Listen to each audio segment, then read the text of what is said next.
O agro, setor que movimenta a economia brasileira, gerando renda, emprego e oportunidades para toda a população.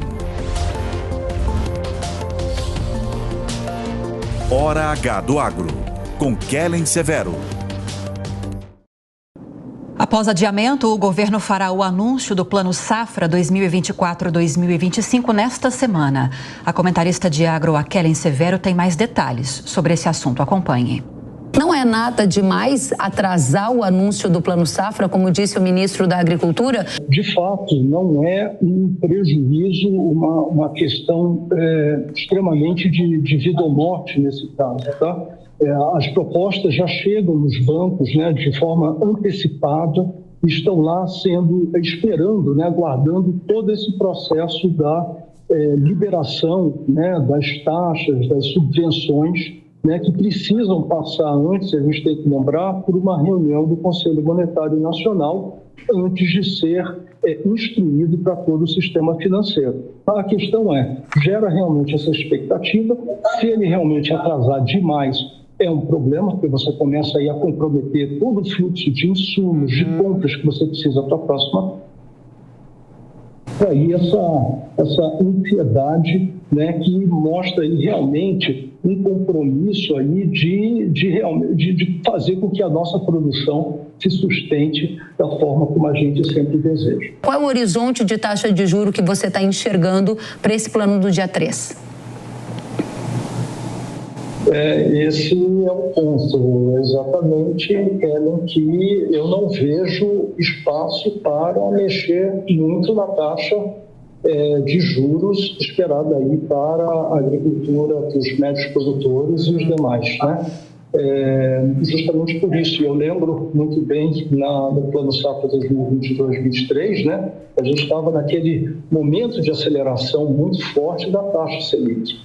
E, como o Rafael disse, né, exatamente pensando aí, há uma tendência de estabilidade, quem sabe, até subir, dependendo de como foi a evolução desses gastos do governo. E aí, realmente, ao orçamento, acredito que tenha sido muito esse embate, né, que tenha atrasado, inclusive, o anúncio, né, aquela intenção de realmente ter um plano robusto da ordem de 520 bilhões, como estava sendo o anseio do setor, que isso realmente não pôde se concretizar e foi feito o que dava para fazer com as expectativas que eles devem estar trabalhando, né, e com a limitação de orçamento que existe hoje.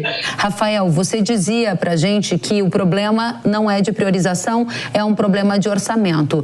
Você acompanha os bastidores da política e tem visto que a relação entre o Lula e o agro, em alguns momentos, ela aparece como uma relação antagônica, seja em relação ao fracassado leilão do arroz, seja em relação à medida provisória que gerava uma taxação indireta das exportações e agora, mais recentemente, com um atraso no anúncio do Plano Safra. Esses são sinais de uma relação que está azedando e que pode culminar com um Plano Safra mais magro, ou uma coisa não tem nada a ver com a outra?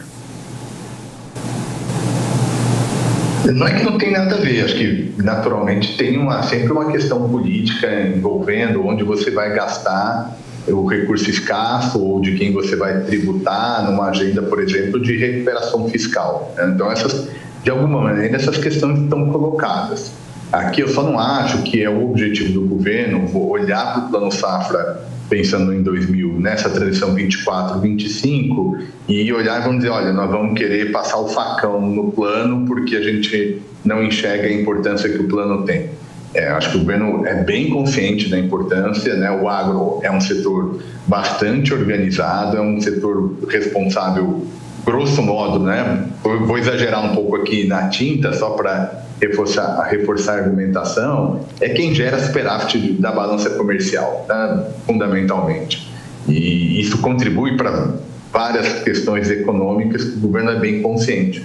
O problema, Kellen, é que, de fato, o governo está com um problemão na arena fiscal. O governo não sabe o que fazer, né? Então, tentou a MP da PIS/COFINS, está tentando não fazer a desoneração da folha de pagamento, está tentando essa agenda de recuperação fiscal, mas não consegue. E aí os programas que demandam investimentos volumosos acabam sentindo um mais ou menos essa situação.